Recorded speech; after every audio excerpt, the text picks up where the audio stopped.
วนานที่คนทั้งโลกยังตามหา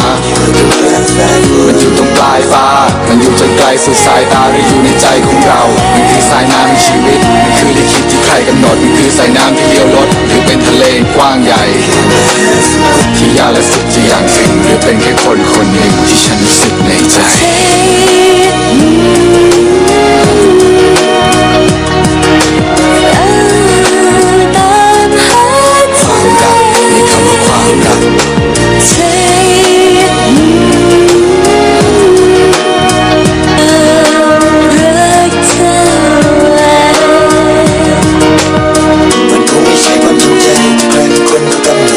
ไม่จริงที่ทำให้ใจไปรักให้ได้ทั้งนั้นแต่หากมันรักไปแล้วก็อยากจะหยุดลงได้มันคงไม่มีอะไรมาทำหรือจะมาห้ามมันได้ง่าย